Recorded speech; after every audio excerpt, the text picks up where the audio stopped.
Marshall, welcome. Thanks, Thank you Ethan. for being here. Thank you for I having wanted me. to share with you to get started. I wanted to share a speech from history, and I wanted to get your response on this, and yeah, just hear what you think. So here it is. It is not the critic who counts, not the man who points out how the strong man stumbles, or where the doer of deeds could have done them better. The credit belongs to the man who is actually in the arena, whose face is marred by dust and sweat and blood, who strives valiantly, who errs, who comes short again and again, because there is no effort without error and shortcoming, but who does actually strive to do the deeds, who knows great enthusiasms, the great devotions, who spends himself in a worthy cause, who at the best knows in the end the triumph of high achievement, and who at the worst, if he fails, at least fails while daring greatly, so that his place shall never be with those cold and timid souls who neither know victory nor defeat. I wanted to get your thoughts on that. I love that quote, and it's interesting because yesterday I was at a show. I like to go to a lot of live shows. I was in New Haven, and what's interesting is a previous show I was at. One of the headliners said before their set, they said, "You don't have to win, but you do have to fight." I thought that was it's kind of an interesting sum up of what you said there of the quote, and that the purpose of this all is to just do it. The outcome and exactly how it happens or what results you get from it or don't get from it are not necessarily the point. It's really more of the living and of the doing of the thing that is the Mm, point, right?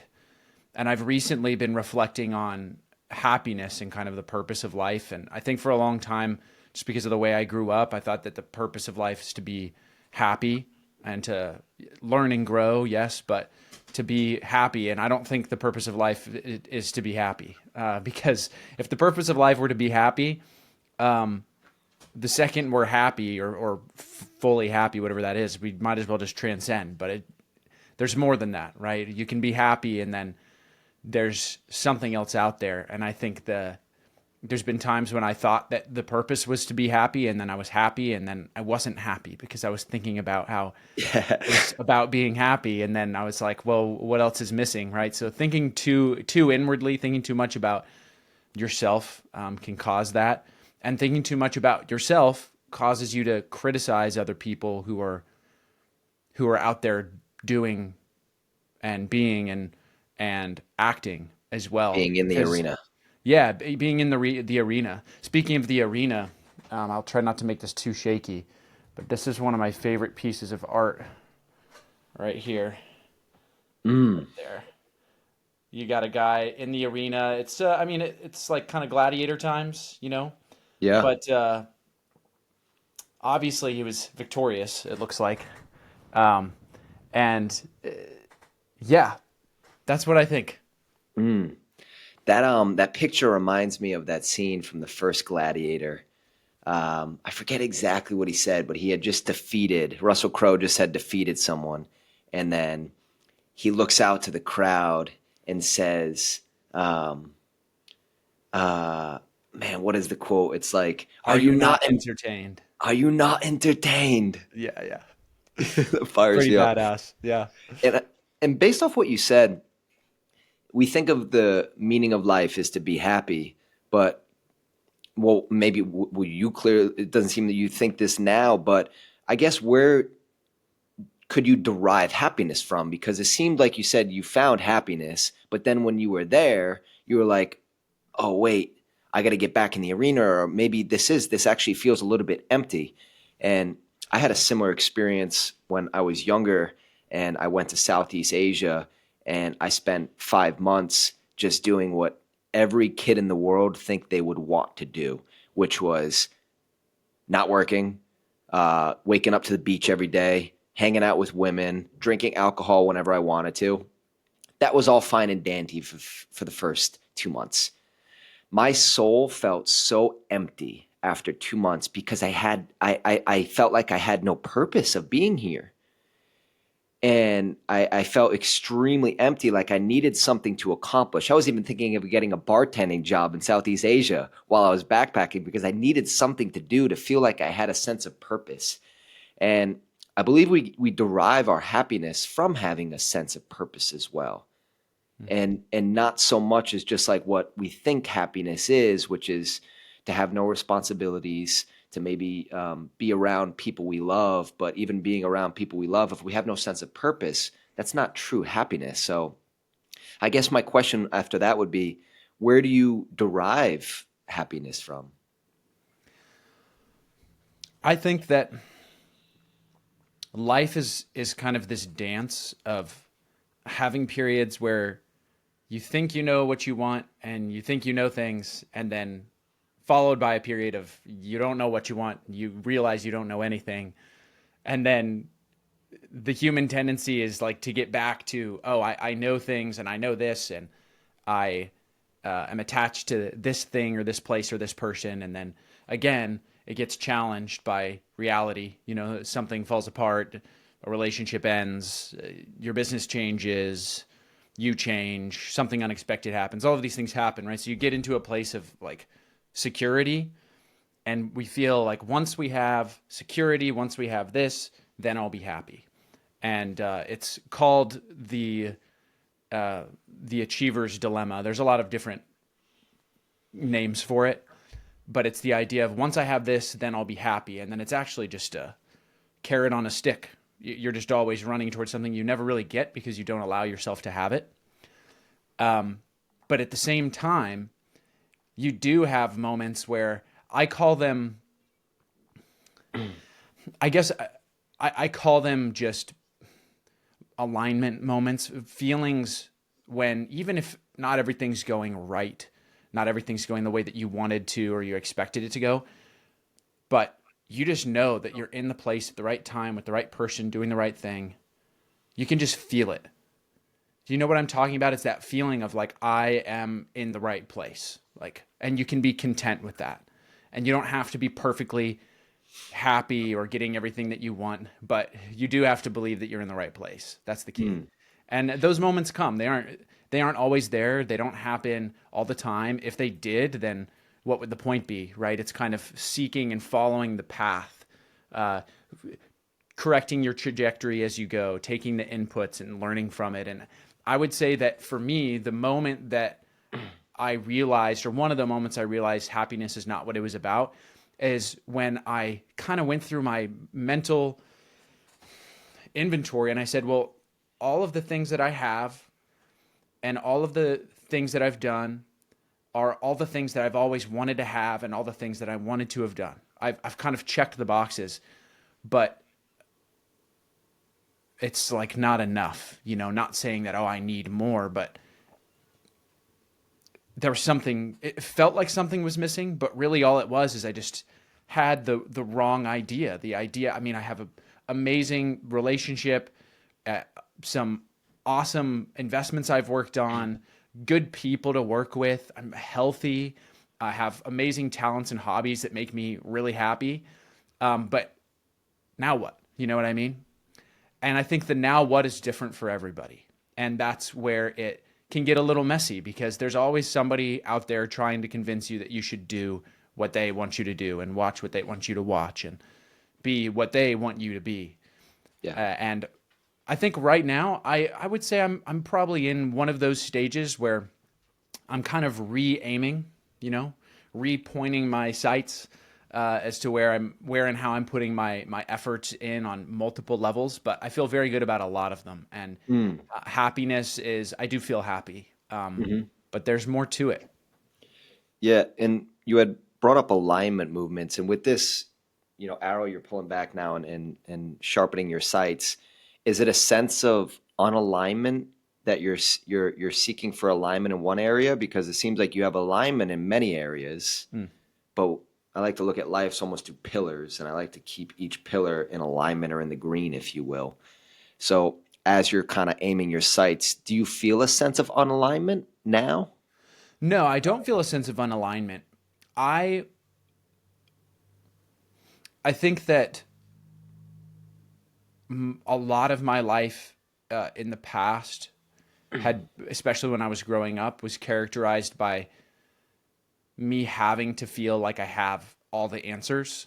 Like I know exactly what's happening after I die, and I know exactly what's happening in my life, and I know exactly the purpose of life, and I know all of these things, and that's what kind of gave me some security. Um, but like I said, life has a way of showing you that you don't know what you think you know, and it's kind of I think I'm at this point where I'm realizing again that there's something more to push for, right? Going back into the arena, not that I've been out of it, but realizing that even though I thought I crawled out of the arena, I'm still in the arena. There's still battles to be fought, or I guess a journey to be had. It doesn't always have to be a fight. I don't think. I think that uh, I I think it's a lie that life is supposed to be really, really, really hard.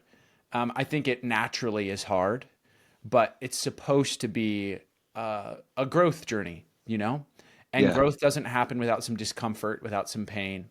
So it's part of the journey, but it's not the journey. Mm. Yeah. You had said something really interesting, and it kind of reminded me of the hero's journey, where it's like you go through all these challenges, and then once you're done with the challenges, you're just like, okay, now, like, now what? And usually, what happens is there's another journey. Like at the end of the hero's journey, you start the hero's journey over. Like that's the purpose of the hero's journey. And I think when we look at a lot of us, especially our age and the younger generations, growing up watching a lot of television Hmm. and a lot of movies, and throughout movies, it's going through the hero's journey. Any good film, Star Wars, it's really just the hero's journey is how the script was written. And at the end of the hero's journey, they don't show the restart of the journey usually, unless there's like a sequel or what have you. So a lot of people, I think, get almost being raised on movies is just like, oh, I go through this hero's journey, and at the end, it's going to be me and Leia and just like a bunch of kids, you know, enjoying space. But it's like that's when a new journey starts. Have you seen that with your successes in life? Whenever you did accomplish a goal, maybe not right away, but usually something a new hero's journey starts. Have you seen that? Yes. I think that it's interesting you say that because when you look at media, for example, like a Star Wars or like a Lord of the Rings, I think is referenced a lot. I grew up a lot with that movie and those stories, right? I think there's the first hero's journey. The very first hero's journey is like the hero's journey because what it is it's you proving to yourself, or at least you recognizing that you're capable of venturing off into the unknown and conquering it and coming out the other side better and being glad you did it even though there was difficult times or and uncertainty and fear and all those things. Like it is proof that I can go and do something and become what I want to become. And so that first hero's journey, I think that's what those stories are all about. It's to convey and convince you and show you like you can go from ignorant bliss, right, to craziness, to an adventure, to a journey, and then you kind of enter this other period of ignorant bliss, I guess you could say. But at least oh, okay, I can conquer my fears, I can conquer difficulties, and so I forget exactly what your question was, but the hero's journey for me, yes, I have seen myself be able to leave something I once knew, go into the unknown, rely on myself, learn to rely on other people as well, by the way. If you look at any of these heroes' journeys, nobody is doing it by themselves. You have mentors, you have people that help along the way, right? You have tools and magic and all this kind of stuff that happens that's like, wow, things align. And it wasn't just you, but what was just you is you decided to take the leap. And we're going to always have to take another leap, you know? Yeah. So I feel confident that I can take those leaps, and that I'm capable of overcoming difficulty and like growing into another person. But it's never a real journey. The real growth is never something you can fully predict, right? Mm. There's even though you've gone through that first hero's journey and you've proven to yourself that you can take it on, it doesn't mean that the next hero's journey is gonna, oh, it's like I've done this before, I can handle it. Like if it's gonna actually be another period of growth, if it's gonna actually change you, you're going to have things you've never seen before. You're going to encounter things you've never encountered. You're going to have to deal with people you've never dealt with. You're going to have things that you've never had to do, and you're going to have to step into it, right? So Yeah. it's just because you've gone through the first hero's journey doesn't mean the next ones are going to be easier necessarily. It just means that you know you can do it. Yeah. And they're usually not easier as well because it's like the universe and challenges tend to not be easier. They tend to be harder over time because it comes with, hey, I have the confidence I got through this one. Now, what else am I going to go through? And I think it was interesting kind of going back to when we were talking about the Roosevelt speech, the Man in the Arena speech, and someone listening is just like, yeah, I mean, like, how do I get into the arena? And a lot of times it's just like doing something extremely uncomfortable and going through a hero's journey. And we had talked about, I think step 3 of the hero's journey is meeting a mentor. So there's going to be people along the way. And sometimes those people might come in the form of someone that you didn't expect as well. That was something interesting on my story is like taking business advice as someone that was 6 years younger than me, right? And sometimes like we don't know what we don't know, and we have to be coachable, and we have to accept that sometimes, and it can be very difficult. I wanted to ask you, when you were younger, you served a mission, and maybe this has to do with because I'm sure that wasn't easy, and that was really a stepping into the unknown. Um, I'd be curious to learn a little bit about that. Like, how old were you when you started? Why did you do it? And what did you learn along the way? I know your beliefs have changed over time from there, but if you're okay with it, I'd love to kind of dive into that a little bit. Yeah, it's a pretty fun story. And I want to say that even though I'm not a part of my faith from 0 to 24 years old anymore, well, I couldn't even say I'm not a part of it. It's just because I don't believe it the way I did doesn't mean I'm not a part of it. Doesn't mean it hasn't like shaped who I am, right? There were periods of my life where I wanted to like throw away the past and be like, I'm not this anymore. I don't have this anymore. But Mm. when you try to do that, you really dishonor yourself and where you came from. Like I think that it's a mistake to um, try to completely detach yourself from your past. Not that you're attached to it like you're regretting it, but trying to pretend like you didn't come from where you came, even if where you came from isn't something you agree with, isn't going to get you any further, you know? I So think I that's just so want to valuable to talk acknowledge. about as well for others listening as well, because I've seen people that try and completely throw away their Yeah. past. But I mean, 0 to 24, it's like you want to start fresh at 24. How old are you then, Marshall? You Jeez. 6 years Yeah. old? Exactly. Yeah.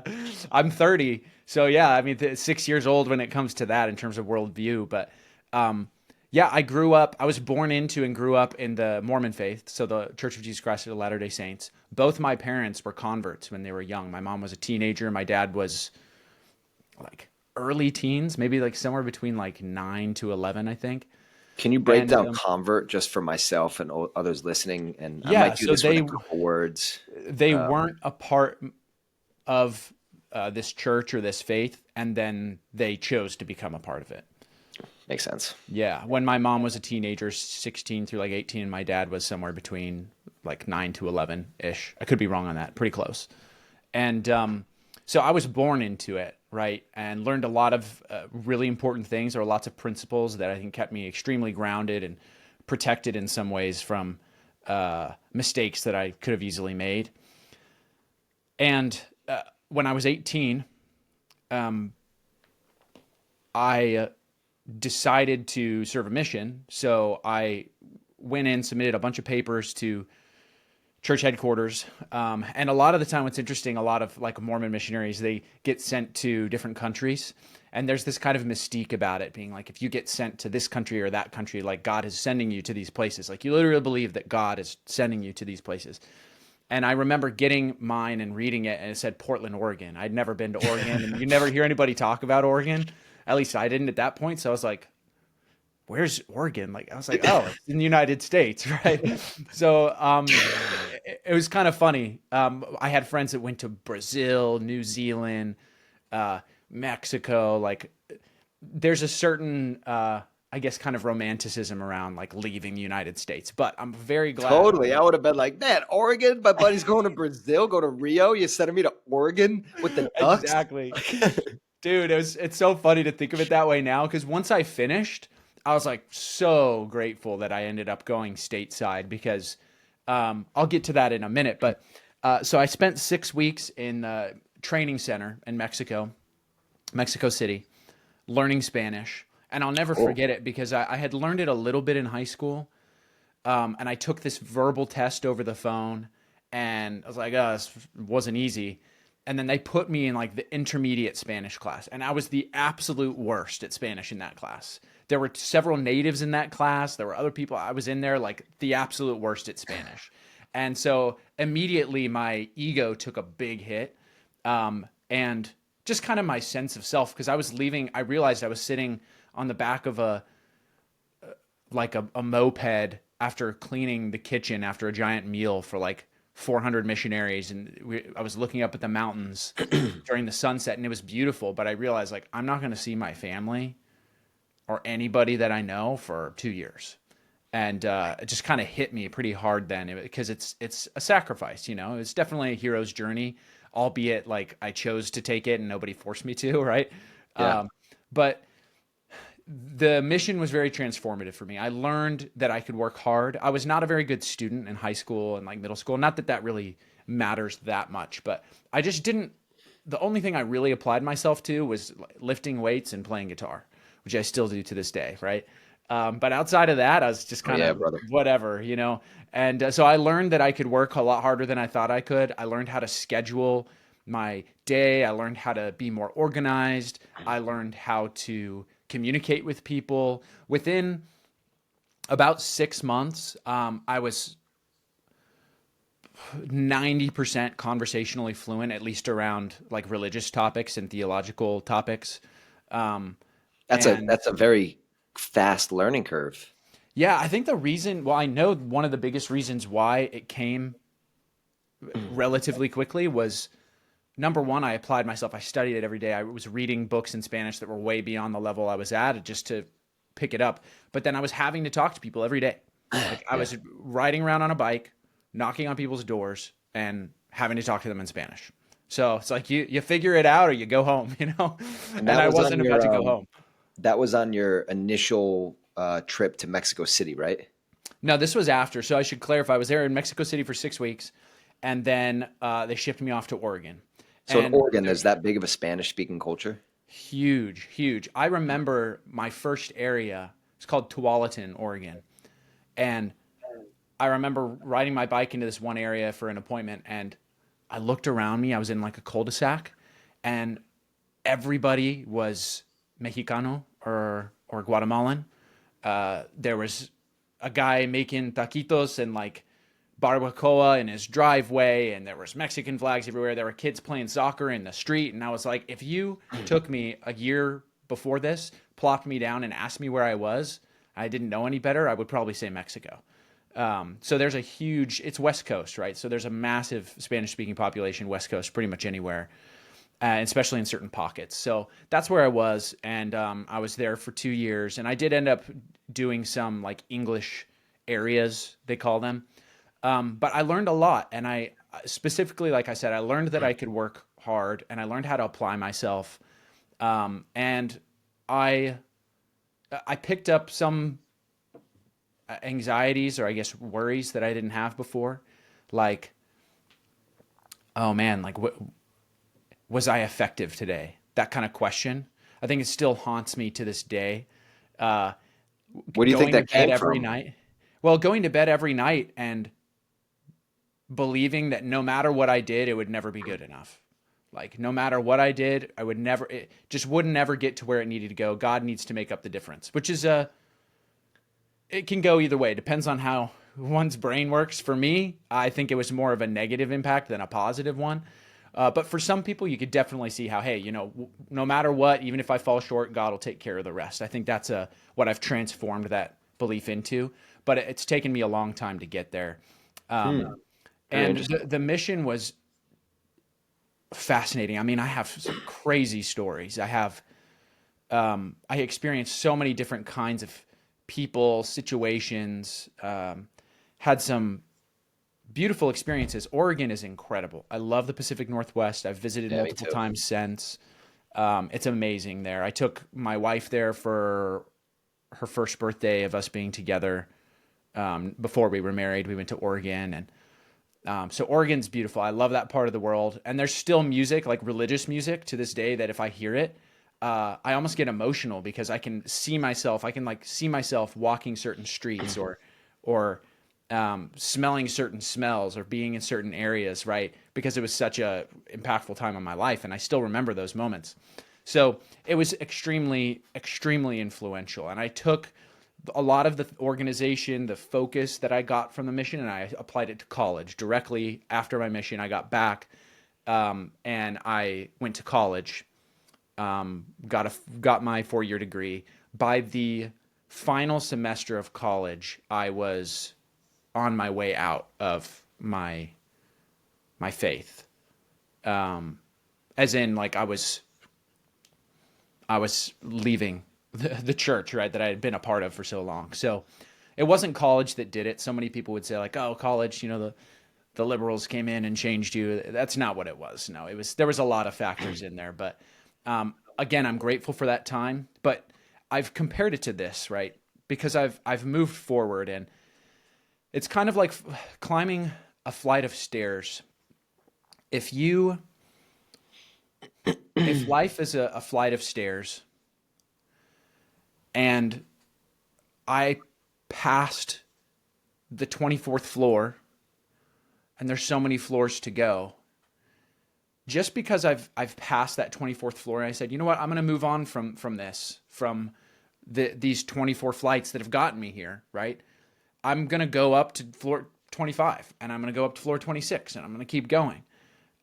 It doesn't mean that I am throwing away or denying the fact that the first 24 flights got me to where I am, And that was a hard thing for a while. And that's where I think it's one of the moments where I learned that I didn't know anything that I thought I knew. I knew close to nothing of what I thought I knew. And it's a scary moment. And everybody listening, and Ethan, I'm sure you'll maybe give an experience, but you're going to have a point where everything that you thought was is not, and everything that you thought will be isn't, and everything that you believe just kind of like goes poof, and you have to look at things with new eyes, right? And you have two choices in that moment. You can follow fear, or you can trust yourself. And those two things can't coexist. Like trusting yourself and fear, there's no, they don't go together. So if you follow the path of fear, then you follow the path of being attached and holding on and saying, I have to hold on to this or that or this to feel okay. And then the other path is trusting yourself and trusting in the future and believing that things happen for a reason, even if you don't know why they happened, even if you don't know what the future looks like.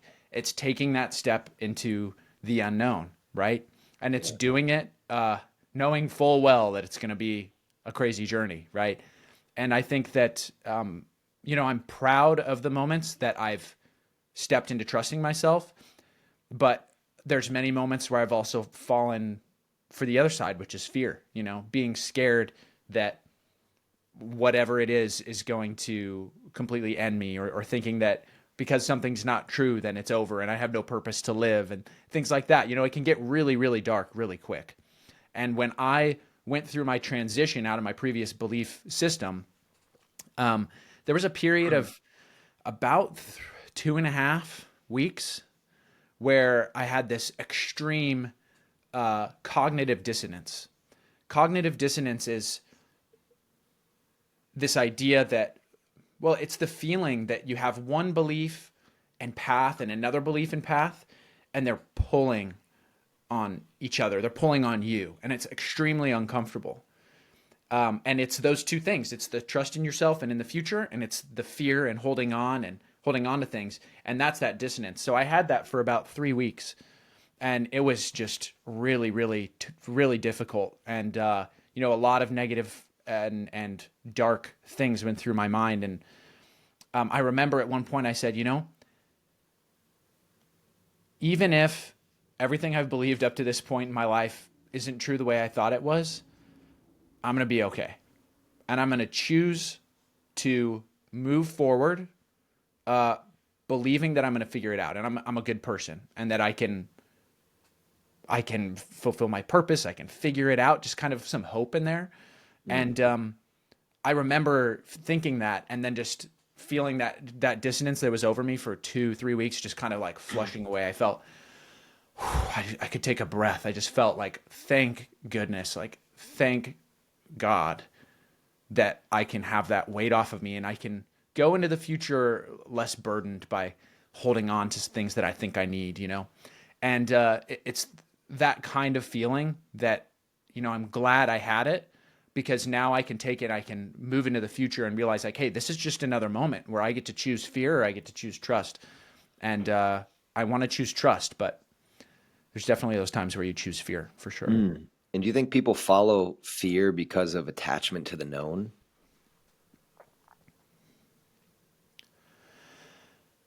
I think fear is an important feeling or state. I think of Batman a lot when I think of fear. The Dark Knight, is it The Dark Knight Rises with Bane? That I don't know, but I do know that was a I think it's The badass Dark film. Knight Rises with Bane, and the Batman's in this prison, like hundreds of feet down this hole, basically, and he's like climbing up. He's climbing up to get out. If he gets out, he can leave freely, right? And there's this last portion where he has to make this huge leap.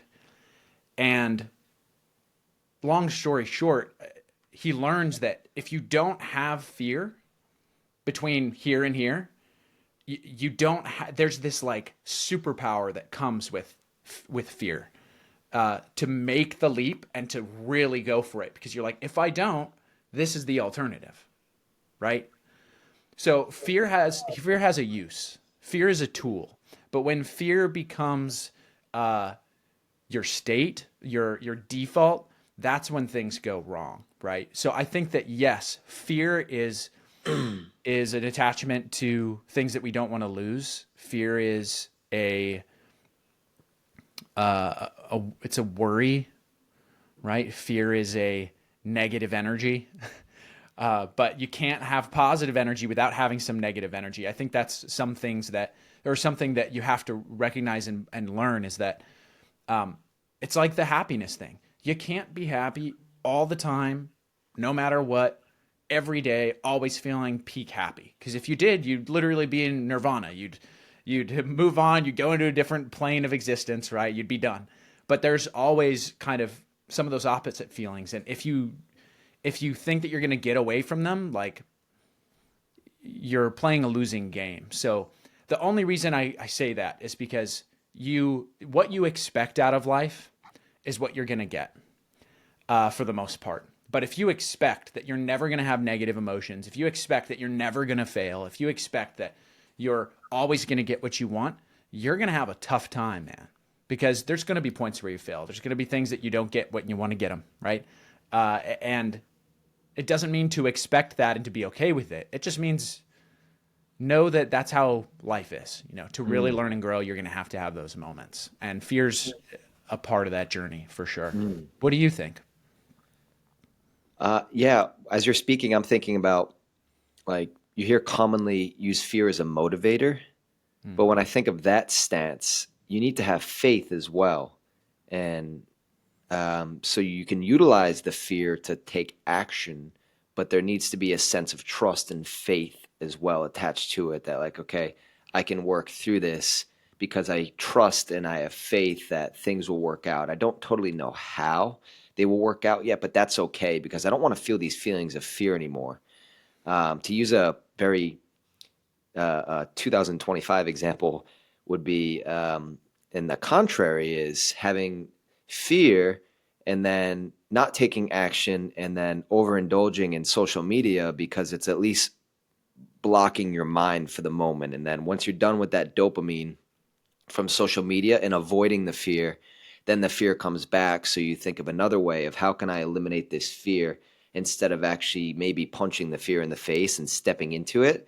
And it's like that's almost stepping into the unknown as well. It's like I need to step into this fear. It's a little bit unknown and unfamiliar, but it's going to be a hell of a lot better than avoiding this temporarily, putting a band-aid on it, because I don't want to feel like this anymore. So I need to step into this phase. That's kind of where my mind was going on that. It's facing your fear.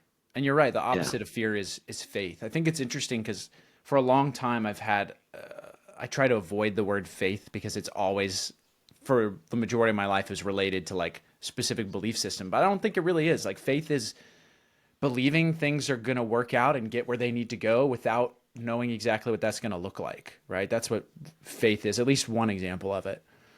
And we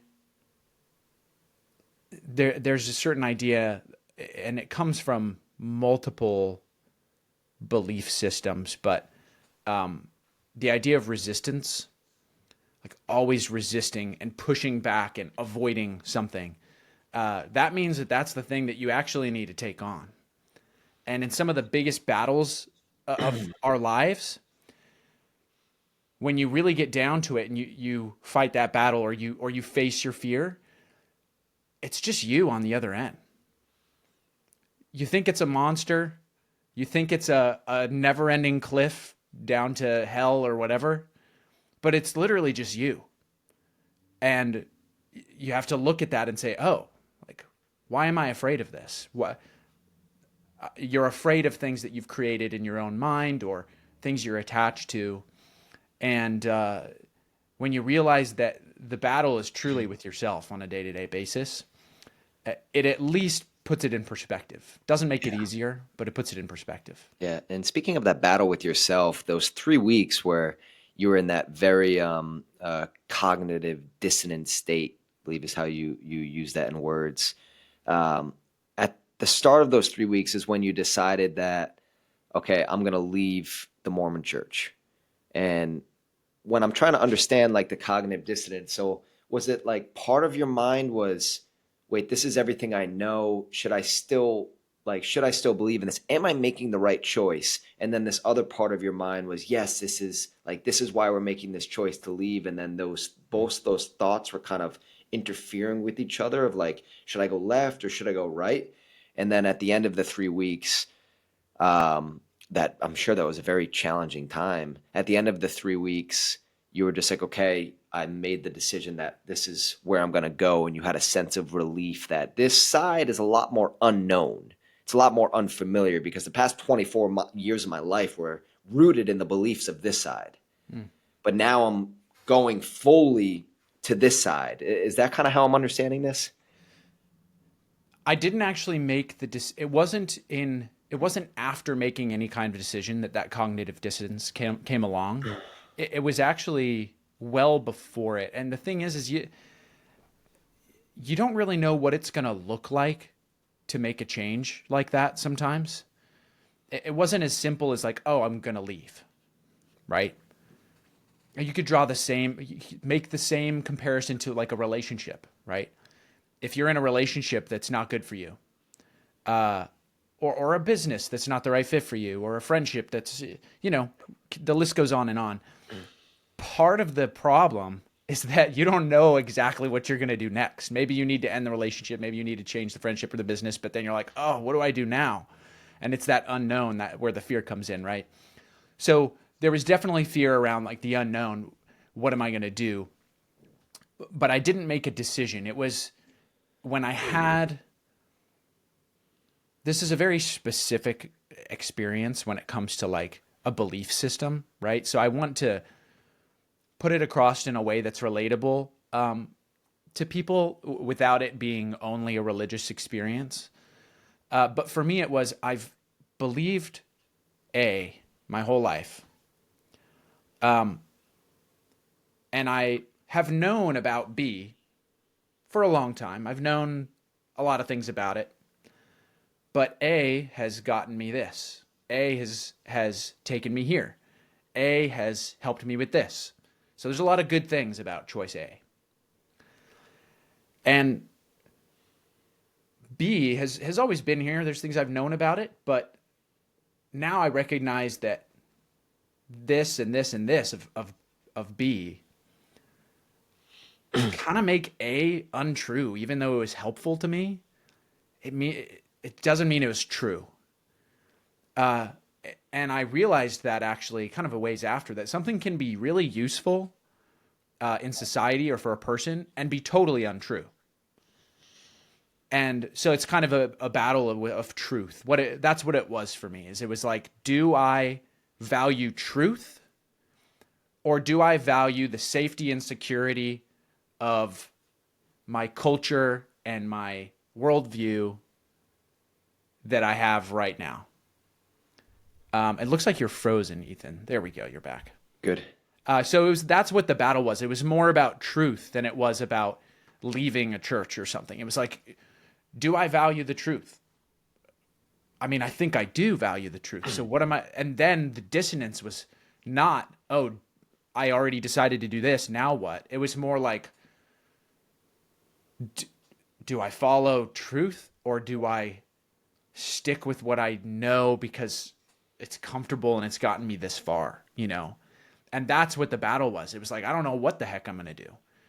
I imagine it often, and this is something that I think people can relate to, when you have these moments where things like kind of fall apart and you're like, holy cow, where am I? What am I doing? Imagine having a map, and the map is before you, and you know point A to point Z. For the majority of it, you know where you're gonna go, you know where it leads. There's the map shows you where things are and why things are where they are and what happens at the end. And then you look up at the map and it frays a little bit, and you pick at the fray, and then all of a sudden it starts to just burst in flames, and then it's just gone, right? That's how I describe the experience. And at that point, when the map's gone, well, what do you do? How do you feel? Where do you go? That's what that experience was like. And I'm not here to say that I have a new map. In fact, I don't think there is one.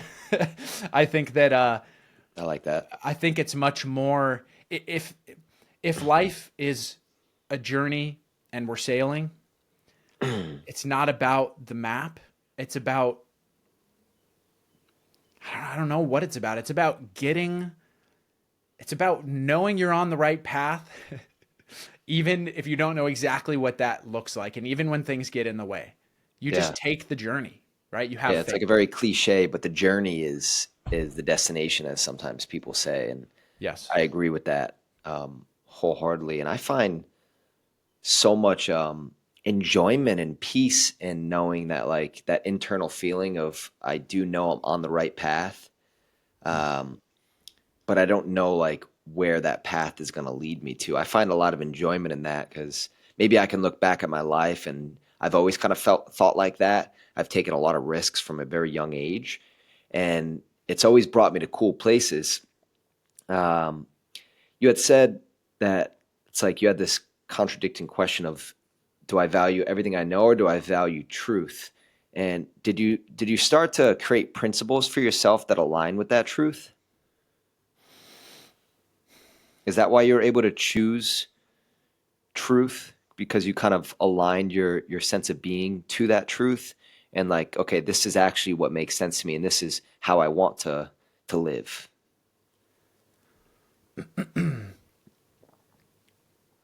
There is truth in my religious upbringing. There's truth in it. Just because the whole thing, in my opinion, isn't true, doesn't mean that there aren't parts of it that are true. And that's where it gets tricky, right? You can have a combination of truth and lies and still get pretty far with the truth that's already there, right? And I used to believe that, yeah, I could just create my own truth. And I don't know how to answer the question of like what truth, what's really true. I don't, I'm okay not knowing, to be honest with you. I think that was Yeah, I one of think the if you gave me an biggest answer, things. I'd call bullshit. Yeah. I would say like I can have an idea, but like I don't know. And the thing is that I'm okay with not knowing, right? I'm okay with Yeah. not knowing exactly what happens when I die, or exactly what happens when somebody innocent dies a terrible death. I'm okay not knowing exactly why that happened, or what it means. And when the terrible things happen to me or people I know, I'm okay with not knowing exactly why. Um, Do you have, yeah. I want to ask you something on that real quick. If something terrible were to happen to you, do you have an understanding that, like, if something does happen to you, it's like, do you think that this is happening to you for a reason? Or do you think that nothing really has a reason and it just happened because it happened?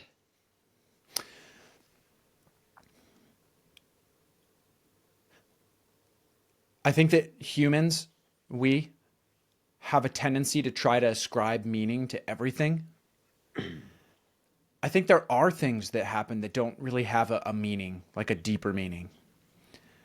I don't think that means it doesn't matter.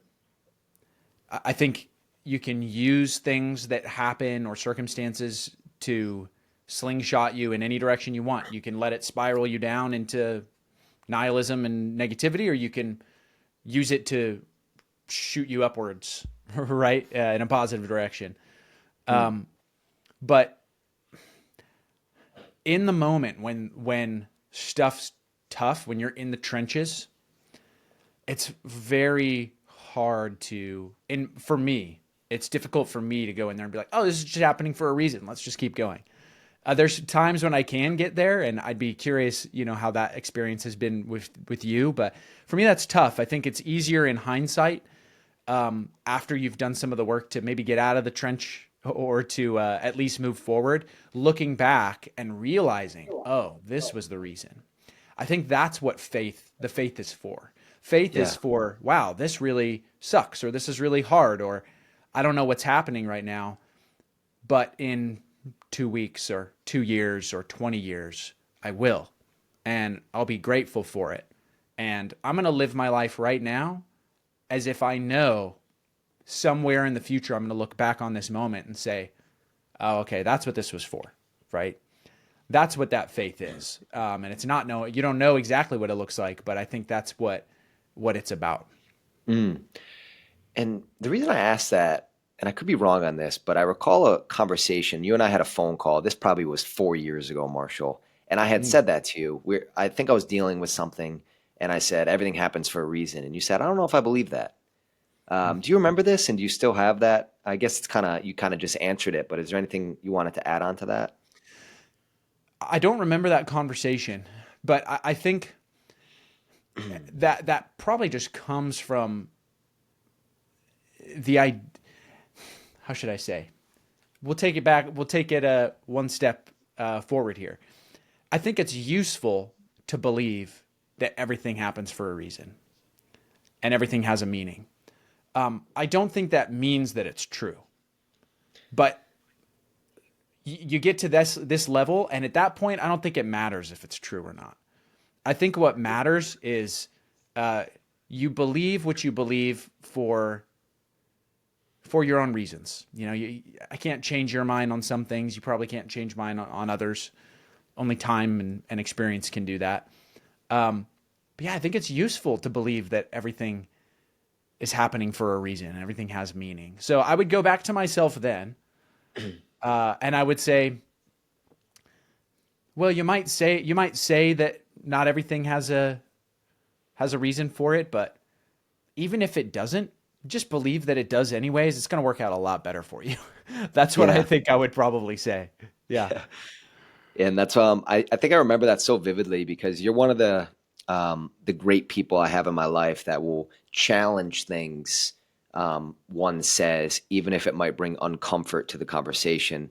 And I genuinely like, I want to protect these type of people at all costs because I think that's part of advancement with friendships, with humanity, is to have the type of person that doesn't just believe blind faith and maybe like questions things. And you might find out 4 years later that, you know what, this could actually be useful.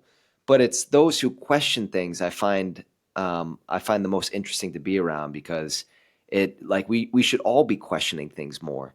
And I wanted to kind of based off of that, and I thought about this when you were speaking a little bit. You had shared something a while ago. I was just looking at this morning, and it kind of connects to what we're talking about. This was in 2023, so it might refresh your memory here, but you had said 90% of what you see online is trying to sell you on using your time or money on someone else's dream or business, forgetting about your own. I know it's kind of an interesting direction based off what we're saying, but I think it kind of connects a little bit into like following someone else's faith instead of following your own intuitional faith. What can you kind of add on to this now? And is this still a truth to you? Yeah, I would say it is true. And we talked about this a little bit, you and I, on our last discussion. Not everybody is meant to be a titan of history and business and society and civilization, right? That's why there's so few of them Yeah. relative to the rest of humans. You know what I mean? Um, and the reason I say that is because in order to make big things happen, you need a lot of people.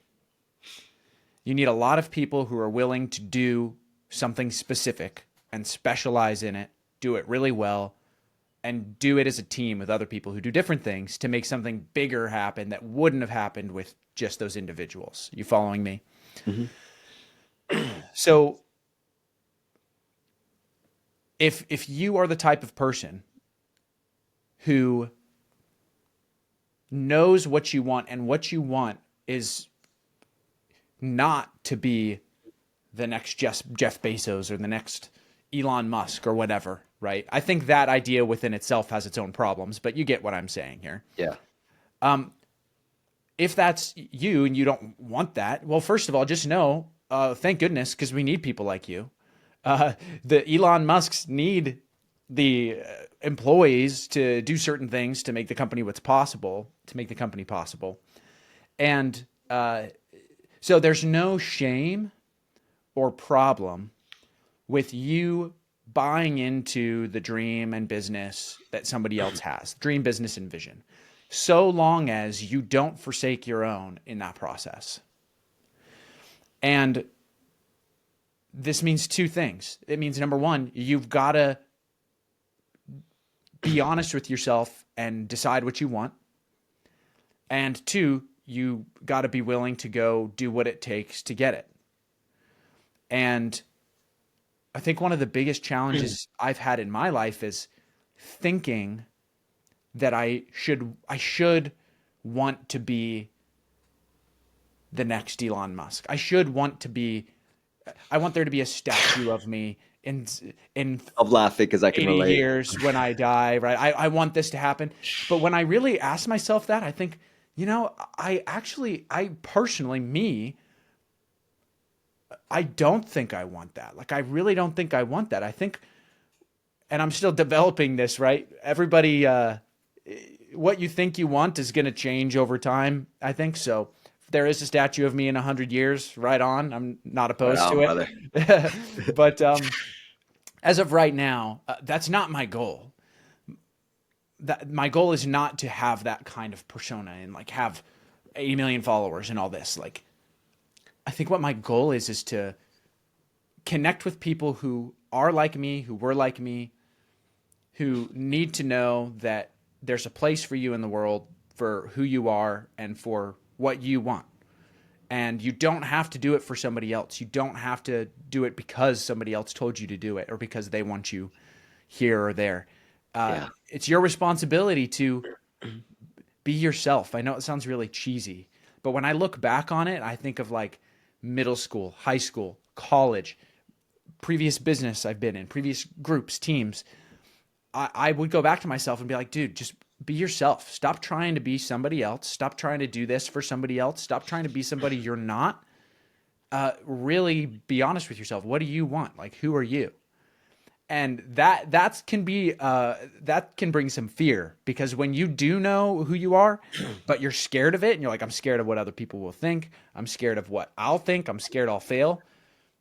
Right on, man. Like that's the journey right there. That's your next hero's journey. You should Yeah. probably take it. You know. You should probably take it. There's going to be some beauty in that. I loved everything you just said. It was so it's so spot on, and I believe that comes with it, your life experience, your individual life path. Because very similar for me, I always put so much pressure on myself because I felt like I couldn't enjoy myself. I always needed to be doing something that was going to help me have a statue of myself or something, or to make all this money. But for what?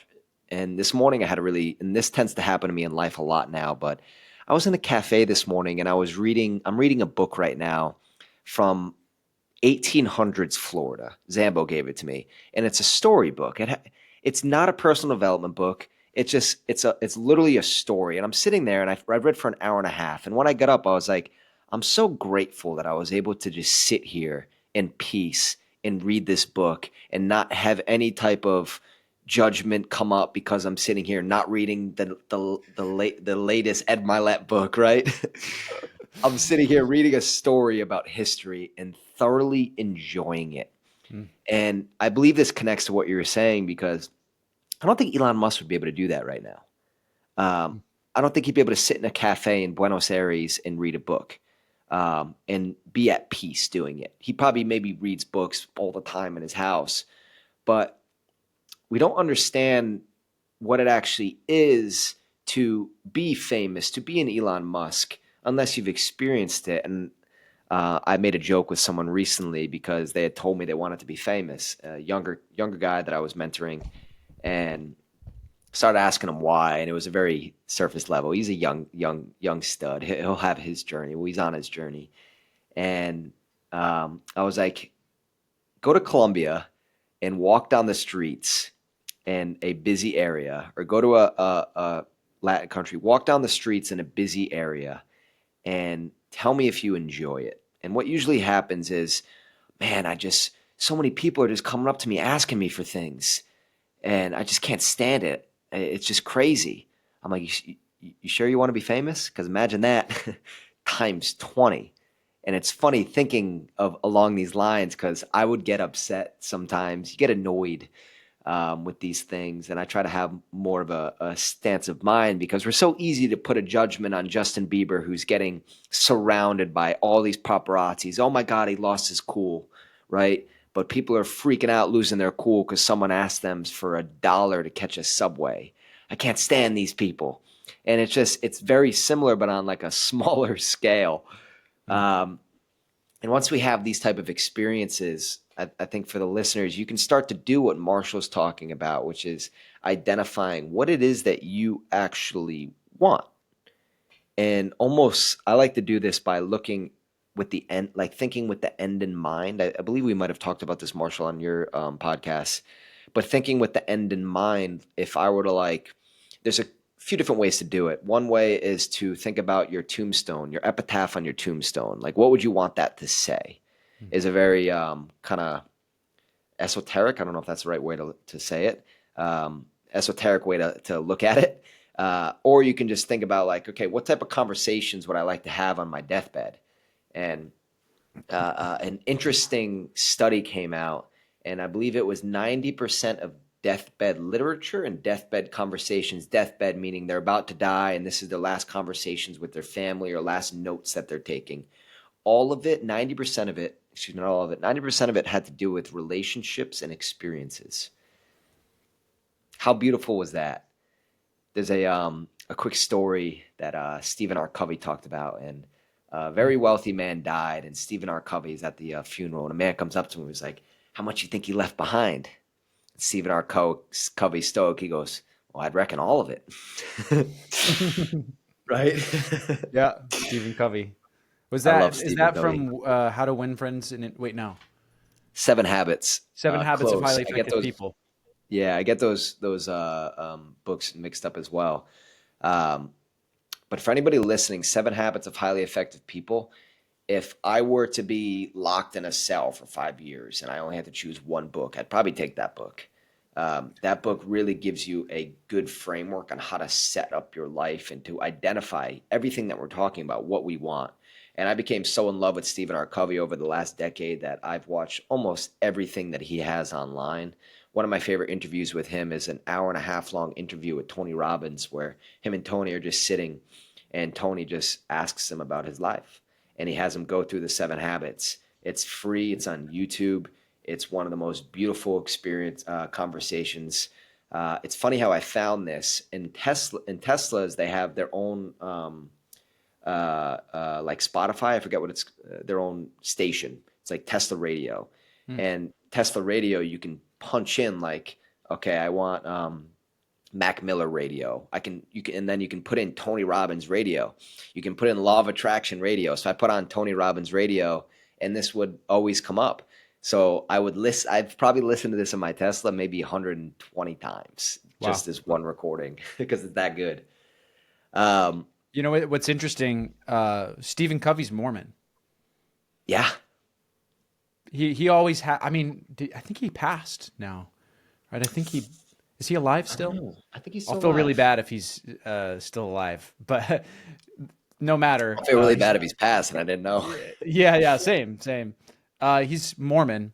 Um, so yeah, that's just an interesting factoid. A lot of interesting principles in that book. I remember reading it when I was still super involved in the Mormon Church, and a lot of it is you can get theologically from Mormonism or Christianity mainly. So it's pretty cool to see. Yeah, and it kind of comes back to like what we were talking about earlier is like there's values and truths that I can utilize from this in my life that are good. I mean, some extremely successful people are Mormon, like Russell Brunson. Russell Mm, Brunson's yeah, Mormon. I don't know if you knew he's the that. ClickFunnels guy. Yep, ClickFunnels Yeah, guy. yeah. And you have Peterson. He founded Vivint. Um, yeah, Yes, there's many others.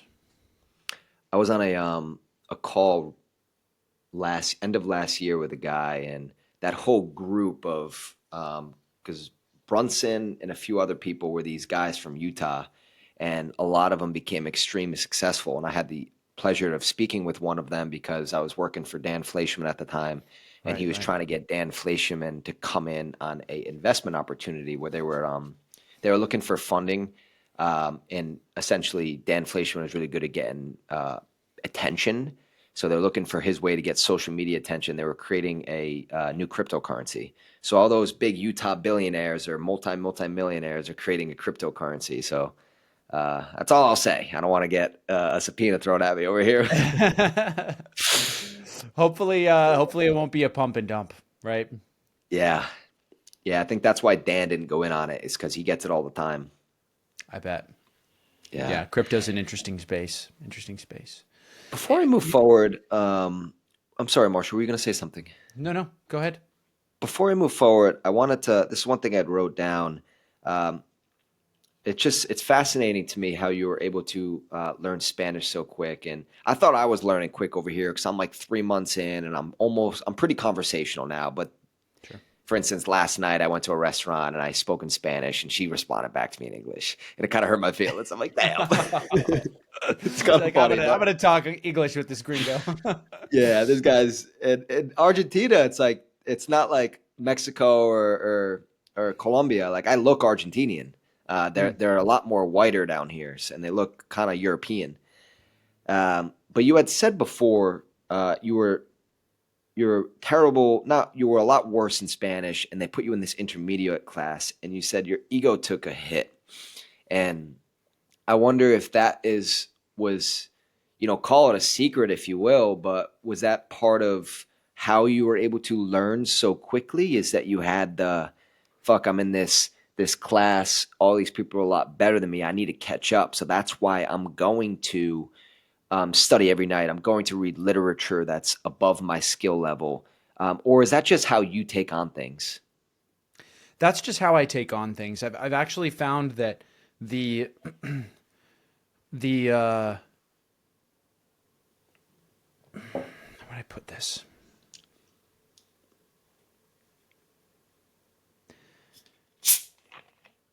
I'm good at working hard. The reason why I work hard varies. I find that I do my best when my natural ability to work hard just flows like a river instead of being held up by expectations of other people or expectations of myself. And the reason I say that is because with this specific circumstance, um,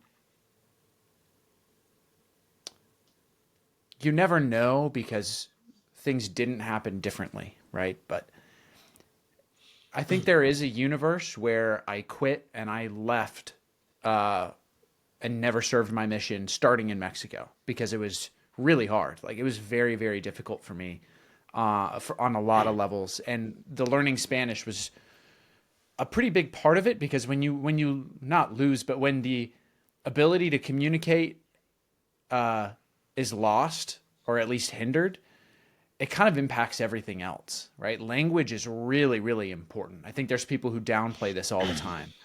Like you being able to express yourself, having a vocabulary, being able to like tell other people what you're thinking, your ideas, and getting their ideas as well is a big part of being like a fulfilled human being. And so when that gets challenged or reduced, it can be very difficult. But it was that on top of tons of other things. But I fully credit, outside of the things that I did do myself to stay in the pocket, I fully credit the people around me for me getting through that because they were just there to support me. They were like, there was no reason for them to make fun of me or put me down or make me feel worse than I already did, right? About like my ability to speak Spanish or whatever it may be. Um, and one of the things that did push me as well was a sense of duty to communicate a message to people.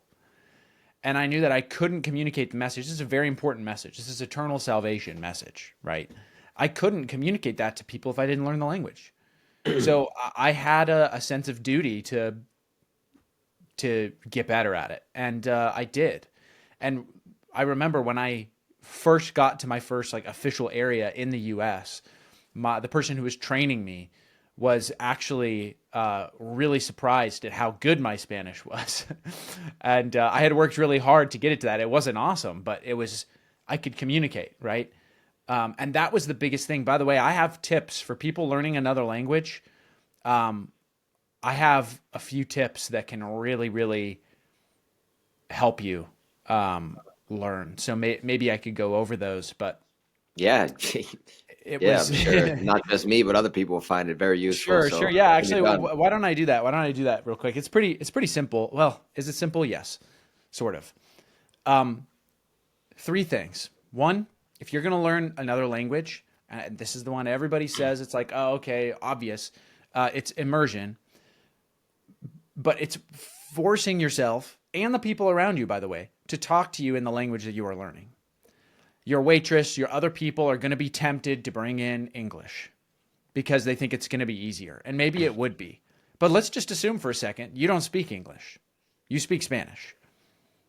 So when she responds in English, you're going to respond in Spanish. Might feel weird, might be uncomfortable. Do it anyways, right? Respond in Spanish anyways. And eventually she or he, right, will come into your frame and start speaking to you in Spanish. So I would say that. And your friends, the people who are close to you who are like maybe a little annoyed about the language barrier, do it anyways, dude.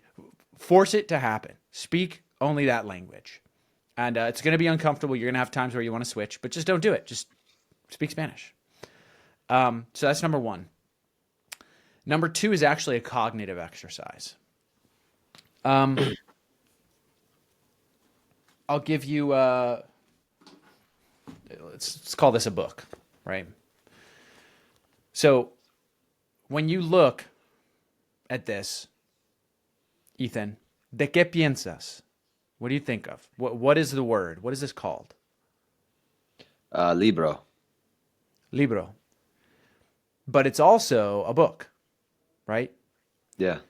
Your brain will learn your language easier and pick up vocabulary easier. Not when you say, okay, here's the path. English. Oh, this is a book. How do I say book in Spanish? Libro. Okay, now I say libro. That's not how it works. You're going to learn way quicker and pick things up quicker when you decide to say, okay, this is a book, but it's also a libro. It's both of them. It's not, oh, this is a book, and how do I say book in Spanish? It's libro. You say this is a book, and it's also libro. So when you're having trouble remembering a verb or a word, it's okay to know it in English, right? This is microphone, but it's also micrófono. This is computer, but also computadora. Or maybe a word that isn't a cognate, sounds like English and Spanish. I have here a whiteboard. Sure, it's a whiteboard. It's a board I can write on, but it's also a pizarra. It's both. So what that does is it creates a second pathway in your head, in your brain, of what something is instead of having to attach it to English. So you literally completely eliminate a section of where your brain has to go to get to the right word or to the right phrase. And instead you just go to a brand new path. Does that make sense? Picking up on Yeah. that? Yeah. It makes total sense. So I thought you were gonna go a there's different ways of, route, but totally, there's ways of teaching this to people who are learning a second language. But I realized this actually when I got out of high school, because in high school, I remember it was, the quizzes where you get a piece of paper and they would be like, how do you say book? Write it in Spanish. How do you say table? Write it in Spanish. Or they show you a photo and then you have to write what the word is in Spanish. And I realized that was way better for me. I realized that I retained words that I learned when I was like, hey, look at the picture. What's the word in Spanish? Instead of what's the word in English and then translate it to Spanish. So that's one of the next ones. And then the third tip is, so for Ethan, for you, what's a topic that you're really, really passionate about, that you know a lot about? um, hmm. Uh, Geography. Really? Wow, that's cool. We'll have to talk more. That's pretty rad. Um, so Maybe not as good at, but I'm fascinated. I know a decent amount of geography, but Okay, so that's actually awesome because there's a lot of specialized vocabulary in geography and specialized verbs. I would say that's actually a topic that I could have a pretty consistent conversation in Spanish about, but maybe not as well as I would like. Um, mm, so find something that you're passionate and you're excited about, and then tell a friend who speaks the language you're trying to learn that you are literally going to give them a 10 to 15-minute lecture and question and answer about that topic. mm, So go to somebody or text them after this, Ethan, and say, hey, Maria, I am working on some Spanish and I really want to improve. Can you sit down with me on this day and I'm going to tell you all about this topic in Spanish only? And then you go in and what this does, and you do this with music too. I'll show you how, but you take something that you're excited about, that you understand conceptually, that you could explain to a second grader, you could explain to a first grader, and then you change the language. And what that does is, I think of it all about mental pathways, right? Pathways in your brain. You're opening up a new one, not connecting it to English, right? And you're also connecting it to something that you feel and understand deeply. And when you do that, it becomes significantly easier for you to start to pick up on, oh, if I want to say this phrase or I want to say this thing, this is how I do it in Spanish, right? And the reason I know that works so well is because I did it with theology and the Bible, right? I knew a lot of that stuff in English super well, and then I had to do it in Spanish. So because I had to do that in Spanish, it created a stronger foundation for that mental pathway for English. For English and Spanish, like to grow out of it, right? So those are my 3 tips for anybody looking to learn a language or get better at a language, are those three things. So hopefully that's useful. Yeah, that's very useful. And it's interesting, the last tip right there kind of connects to something you said before as well. Like you're um, you can work really hard when you're also passionate about something as well. So it kind of connects to what you were talking earlier on how you can utilize that to learn a language. And it's so beautiful because that connects to like Dharma and to life path is just like, you know, get something you're good at and something you love doing, do those things, and then don't worry about like financial gain. But if it serves humanity and serves people, eventually that will come as well. Mm, Um, yeah. was just interesting how that connected there. Uh, I wanted to ask you, when you had hit your first big income goal, I know you've done quite well in the solar industry. You've built big teams. I believe you've cleared seven figures in a year. When you did that, what did you learn, and what was at that peak that you weren't expecting to be there, and how did it feel?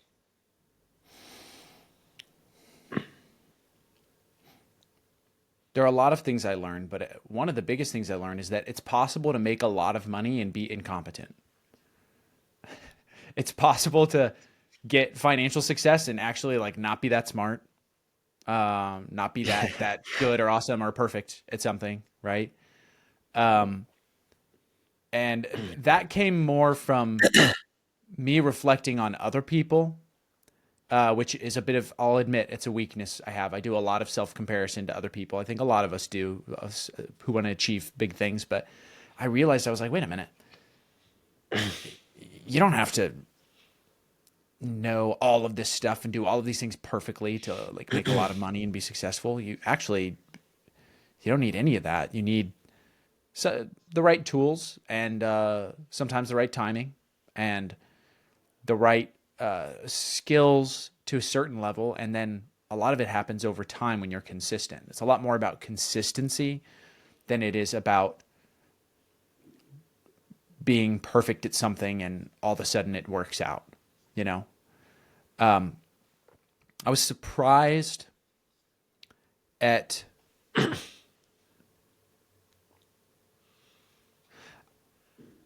I think I've told you this, but when I got out of I'm not out of it, but when I expanded my horizons, my business horizons out of the bubble that I was Yeah. in, I realized that I didn't actually know how to run a business the way I thought I did. Right? Again, there's the same theme: thinking you know things and then realizing that you don't. Right? But I realized that I didn't actually. I was like, wow, I don't know how to do all these different things when I thought I did, and I also thought that I did know when I didn't. So I was surprised to see how many weaknesses that it actually showed in me. But I am proud to say that highly value um, I highly value the wise use of resources and specifically money. My life growing up was pretty frugal for the most part. My parents were great. I mean, I have no complaints. My parents were awesome, and they were frugal. You know, I mean, I knew we didn't go out and spend money on frivolous things. But I'm grateful for my temperance and the patience I had to say, okay, maybe I don't need to buy this thing. Maybe I don't need to buy this big thing or this fancy thing or whatever. I'm actually gonna, invest it in this place or that way, or just literally keep it in savings, right? It's highly underrated to just save money, right?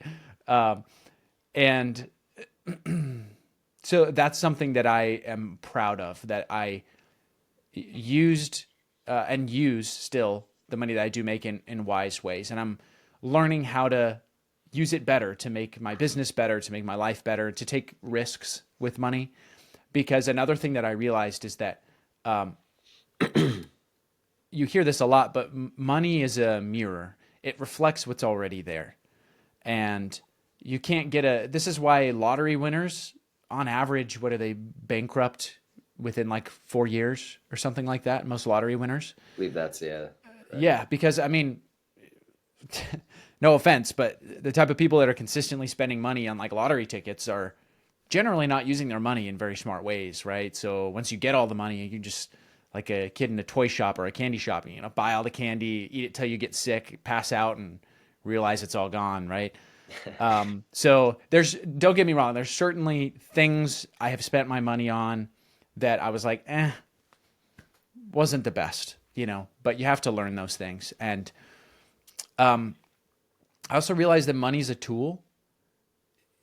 It's not a solution. It's a fuel or tool for whatever you want it to be. But the things in your life that are out of alignment are still going to be out of alignment, even if you have money.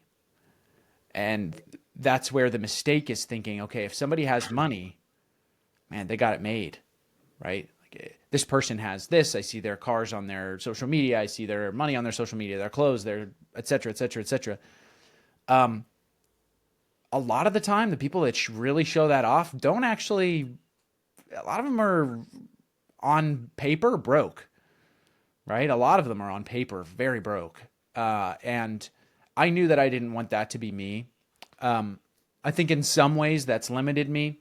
In some ways, the idea of showing people that I can, that, I have money or resources or whatever, I think that can be useful if you have the right intentions. But But do you believe you'll attract people that have the wrong intentions, though? you certainly can, yeah. And I definitely have Mm. before. But I'm also grateful, kind of leaving the bubble again, that I've met people who have a lot of money. Who I'll never forget this. There's somebody. He's a good. He's a pretty good friend. We're getting to know each other better, and I was learning a lot about just talking with him about his business and his income and things he was buying and things he was doing. And I looked him up on Instagram. He had like 280 followers on Instagram. And I was Nice. like, oh, I don't need to I don't need to do what all these people were telling me is absolutely necessary to be wealthy and to be successful. I don't need to do any of that shit. Because I knew deep down when I was trying to do it, I was like, God, this just doesn't feel right for me, right? For some people, maybe it's right, but it didn't feel right for me. But I thought, like, I have to do it this way. There's no other way. There's no other way.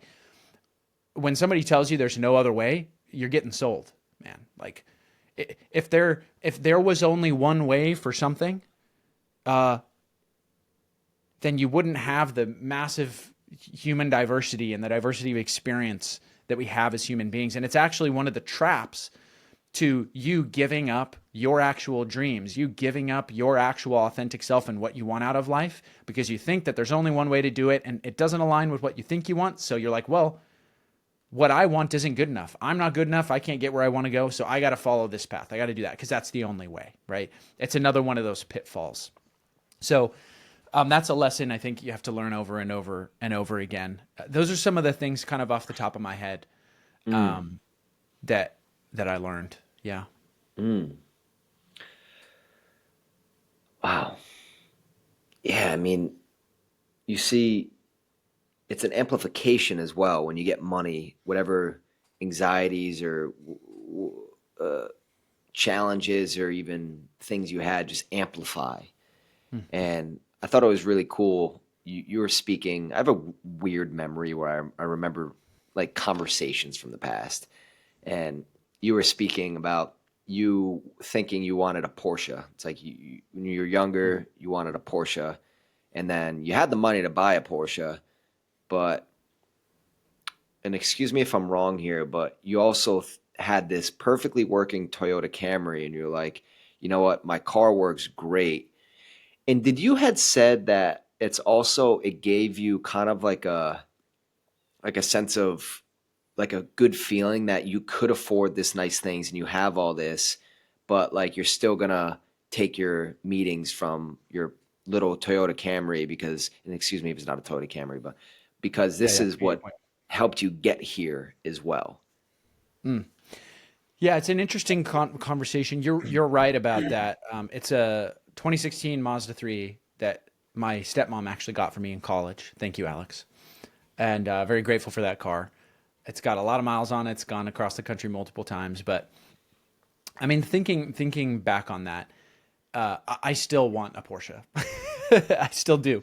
But the lesson that I still take away from that, and what you're referring to, is especially with money as a resource, right? There's levels to it. This person I had mentioned before could go out and buy four of them in cash and it wouldn't even make a dent, right? So there's that level of like money. Um, and then there's levels with where I'm at, which is like, could I buy this, that, or the other thing? Yes, but I don't need it. And for me, I'm more of a, hey, I'm not going to buy the things that I don't need kind of person. That's where my values are. That's one of my values is like, generally speaking, I don't get things that I don't need. Um, I need and want experiences, relationships, abundance to be able to take care of my family. I need and want a nice place to live, good food, time and energy and resources to have experiences with my friends and with my family and my wife and sometimes just myself. Like those are things I want and need. And that's where I want to put my money, right? That's just where I want to put it. When I get to the point where, just buying a Porsche or leasing it or whatever is just kind of, I can just do it. That's probably when I'll do it. Maybe, right? Maybe that's when I'll do it. But I realized that I said I wanted it because I thought that that's what I needed to like be the person that other people would look up to or want to be around or trust, when that wasn't the case at all. And I'll tell you, I'm so grateful. There were times back in the day where I was thinking a certain way, I was going in a certain direction, and I did feel my intuition pull me in a different direction, and I paid attention to that. And even though back then it was like, oh, what are you doing? Like, this is a bad decision, or like, you should be doing something else. You must do something else. These kind of bugs in the back of your mind. I look back now and I'm like, thank goodness, dude. Like, thank God, because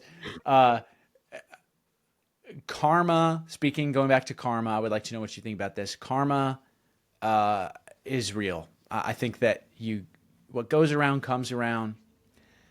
And the biggest thing I value in my life are my relationships. I've realized that. Relationships with people, friends, family, my wife, and myself. I'm getting better with my relationship with myself. I think it needs to get even better. But if the biggest thing you lose from a mistake or a problem is money, you got off lucky, Yeah. right? You don't want to lose and put in jeopardy relationships, your health, your reputation. And we both know people who have put their health, relationships, and reputation on the line for money, Yeah. and it never works out. I was sitting at a round table maybe 2 years ago with a group of people that you and I both know. And one of the leaders of that group had said early in his career, he had to sacrifice everything to be successful in solar. And that was his health, his relationships, and he was trying to influence the other people to do the same. And at my experience, fortunately, I got up off that table and I said, I don't want to be a part of this conversation, and walked away.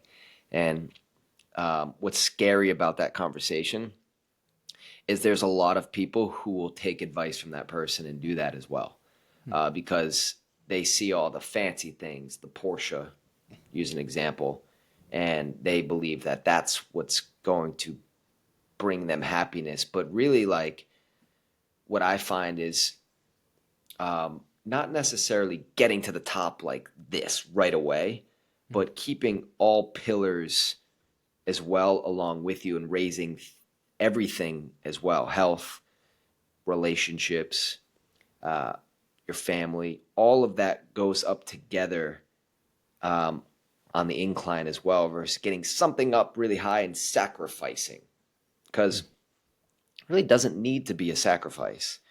You're more effective in business when you got to work out in the morning. You make better decisions. Yeah. You make more ethical decisions as well. You don't cheat your way to the business deal because you don't cheat your way with yourself. You don't take things that are going to make you be more effective. So all of it go up together, and that's like the thing that I find so valuable is to make sure it's like all pillars are going up. And that might mean that like the business and the money pillar might need to slow down a little bit just so you can keep the other pillars up. That doesn't need to be, doesn't mean that it needs to be, but sometimes that might need to be it, but it's going to create so much more happiness down the line. I heard this quote recently that Jesse Itzler said, and he was talking about a mentor that he had when he was younger, and he was so grateful that this mentor had taught him the value of raising your spiritual wealth. And he said, you can be a billionaire, but if you have a zero on the spiritual side, a billion times zero will always be zero. Mm. And we see this a lot with people who have a lot of money, and then there's countless stories of millionaires losing everything, and what do? They jump off a bridge, and it's because their whole center was focused on money. It wasn't focused on anything else besides money. And this could be a scary hole to go down to as well, because people can be centered upon their spouse. So if their relationship with their spouse isn't going well, then their whole life isn't going well. Mm. Centered upon business, centered upon your social media presence. If your social media presence isn't good, nothing else is good in your life. Yeah. Yeah. So it's a challenging hole to go down. Yeah. That reminds me of there's something you said that brought something to mind, but I forgot it. So that's fine. That's fine. It'll come Yeah, back that's up. fine. I wanted to Just ask you, kind of speaking of these pillars that align in life, where does your creativity come into play throughout your journey? I know you've always stayed quite consistent with that. And was there a time within your, let's use your business journey as this example, but was there a time in your business and your like your upcoming success in business where it took your creativity took a stoppage, and if so, what did that do to you? yes. Creativity for the interesting thing about creativity is you can be really creative in business, and I didn't know that. And I also the environment I was in did not reward creativity whatsoever. Didn't reward creativity, didn't reward innovation, didn't reward thinking outside the box because there was no thinking outside the box. It was like you said, it was multiple people at the top saying, this is how I got here, so this is how everybody else has to get here. And if they don't, then they're wrong and they're not going to get there and they can't be a part of this, right? There was a lot of that thinking. So when I did want to be creative in business, and I had a good time. It felt great, but zero reward from the business side of things because it wasn't my business Yeah. really. I was taught that it was my business, but it wasn't. It was somebody else's. And so I just want to emphasize first that if you are a creative person, you can use creativity in business. There's people I know and you know who are doing that really well right now. For me, my main outlets for creativity are music and yeah, I mean, when I think about it, I mean, it's music.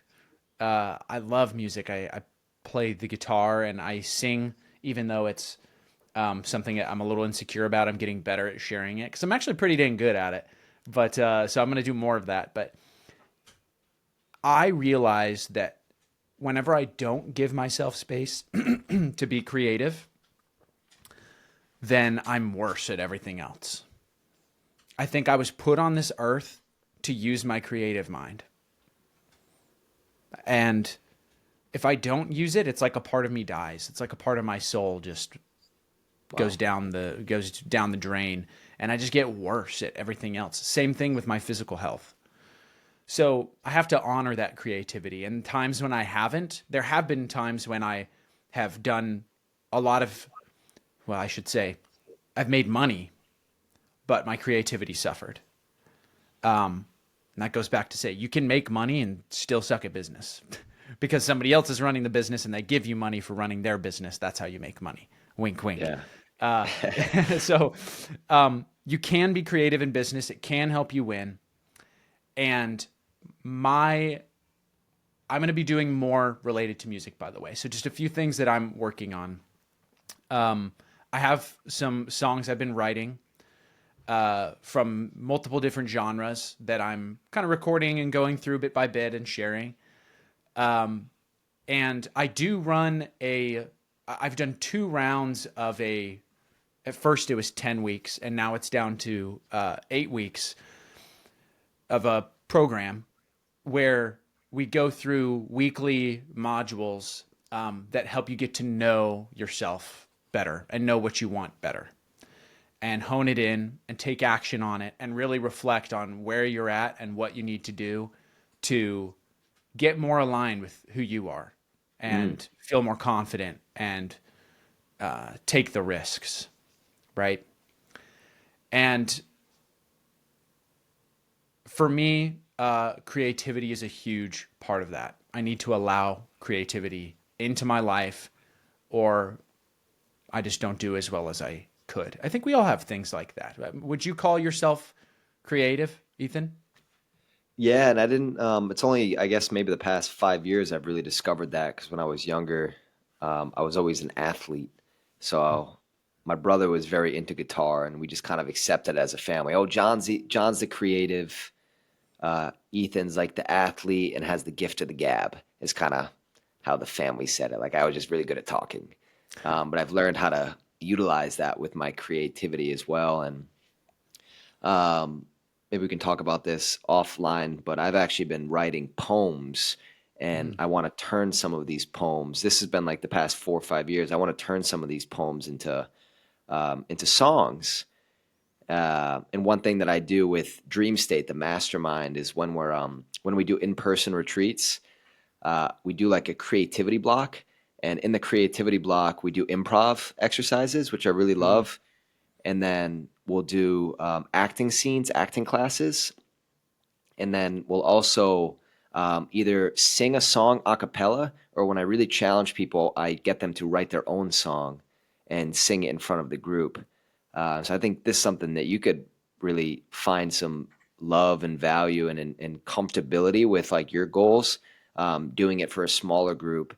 And when I had wrote my first song, I for the dream state where I was meditating. We spent 3 days with monks before we went to the retreat that I had booked for us in Thailand. And when I was meditating, I kept like the chorus, copper, bronze, silver, and gold. Like that chorus was just playing in my head, copper, bronze, silver, and gold, and it just kept playing in my head. So from there, like I turned it into that, and then after that, I said, "Baby, with you, I just want to get old," and I that was kind of the chorus, and then I added in raps to it. It was very interesting, and I Nice. found so much enjoyment from doing that. It was beautiful, and I think like I discovered my creativity um, with acting classes is Mm. when I got into acting classes in 2017. So maybe more than 5 years ago now. Time freaking flies. Is when I was like, oh wow, like this is bringing some serious fulfillment to me. Mhm. And I think it's so beautiful that you're going to be recording and doing more with the music because I know when you've the years I've known you, when you talk about it, you can see like kind of a sparkle in your eyes, and when you play, and it's just it's really beautiful to see. And even that video, I haven't yet watched it, but it's in my save list. You just put out a video of you playing the guitar, and hopefully you're singing in your backyard on YouTube. So I'm No excited to singing on watch that that. one, but yeah, I it's actually fun story with that. The lyrics that you have, I think that well actually I know my weakness on the creativity side is words and lyricism. My strength is the music side of it. If you give me Mm. lyrics or you give me things like I can write great music on the guitar. It's the lyrics that struggle for me personally. So that video is just is just music, but I do have some things I've written that are a different genre that I have more words to.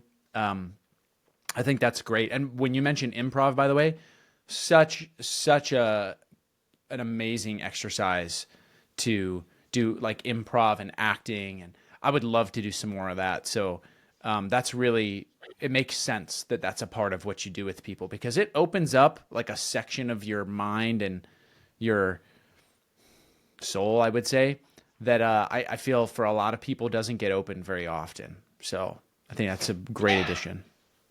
Yeah, and usually it's interesting to see because people are nervous. Like I had one girl that's coming to the Peru trip, and I asked like questions before they come. Hey, are you okay with doing this?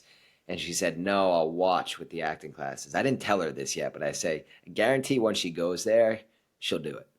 It's just Yeah. like it's being in the group and seeing the look of someone's face before they do a scene, how nervous they are, and then after they do the scene, how like they're going around, their eyes are like this, they're high-fiving everyone, like, "Oh my God, I was so nervous, but that was so fun. I want to do it again. I want to do it again."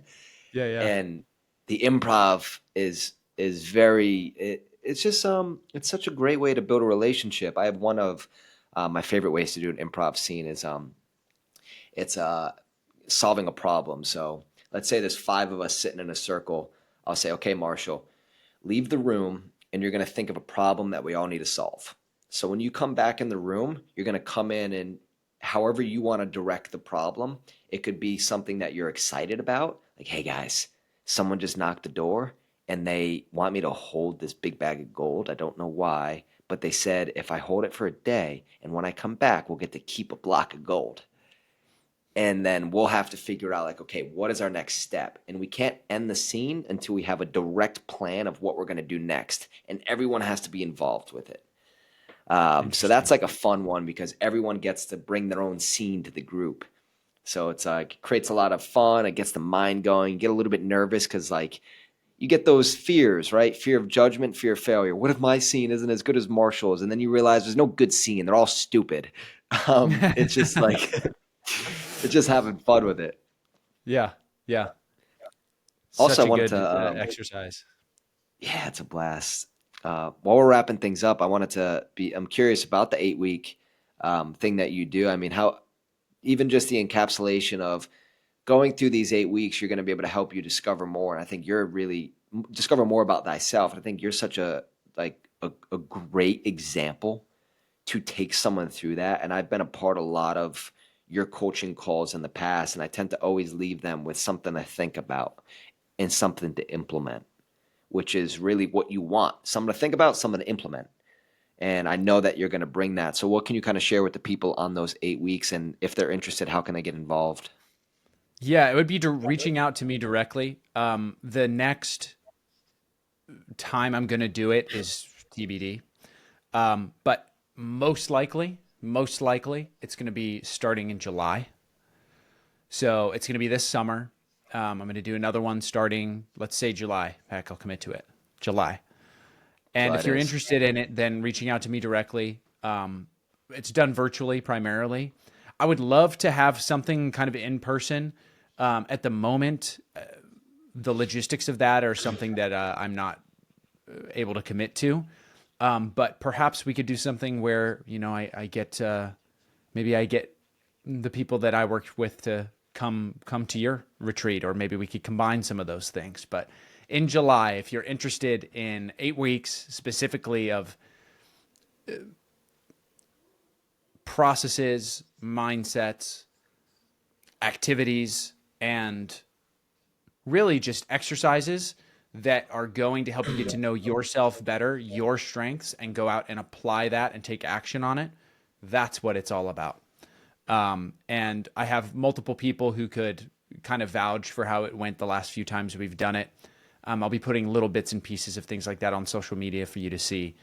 But I appreciate you having me shout that out because I've had a lot of fun doing it, and I'm improving it significantly. I mean, you know this just as well as I do, right? The first even 2 or 3 times you do something, there's always things to improve, even if it's good. And so I know Yeah. that this like third I would round hope is going so. to be the best one so far, for sure. Mm, that's awesome. And what's kind of like your ideal? person that you want in these groups? Anybody, or is there kind of like someone you're looking for? Well, I wouldn't say that. I mean, anybody who's willing, there is a cost to it. It's not exorbitant. So it's just a little under 3 months Because and there it's should be. There $600. should be a cost with these things. Because if you don't have skin in the game, you're not going to take it seriously. Sure. Yeah. I mean, it's just a little under 3 months and it's $600. Just that's it. Just flat, nothing monthly. So number one, that's, you got to be willing to pay that. But number two, I really would just emphasize that it doesn't matter where you're at, what part of your life you're at, what you're doing, whether you're in business or whether you're in school or you're trying to figure it out and you don't know. This is definitely for you. It's a short period of time, but it's a bit of a sprint, and there's always something to apply each week to be able to go through and come back the next week with some wins, and then to go out and apply it into your life. Again, no matter what you're doing. I have coached and worked with little kids all the way up to adults in their 50s and 60s, and everyone from students in college to people who are running businesses to people who work in government. I found that there are fundamentally the same things that we need to ask ourselves, the same things we need to go through mentally to really connect with who we are and decide to take action on it. So you can be anybody as long as you're willing to commit to it. And I did have some people in the last group I've run who paid for it and they never came, right? So if that's you and that's what you want to do, I mean, hey, I'm not going to complain, but it's up to you to go out and execute on it, right? And to do the actual work. Yeah. Wow. Paid for it and didn't came. I mean, that's just mind blowing to me. But Yeah. Marshall, I think it always happens, but yeah, Marshall, thank you so much. Thank you for being here. How do we find you? I am on Instagram, really just Instagram. And if you know somebody who knows me and you want to get in touch with me, you'll be able to get in touch with me for Perfect. sure. It's just But at Marshall Tuten. it's actually at M and then double underscore my last name, Tuten. And you Beautiful. can definitely get in touch with me there for sure. Also on YouTube, you just look up Marshall Tuten. I have music covers on there from a long time ago. I've got interviews. I've got just thoughts from my subconscious, all kinds of different things on there. So you definitely subscribe to the YouTube. There's always fun things I put out there. Yeah. And if you enjoyed this conversation today, we have another conversation that we recorded last week on Marshall's YouTube. So I will drop Yes. Marshall's Instagram and YouTube and that video there so you guys can check that out. But thank you so much, Marshall. Bye, everybody. Thank you, Ethan.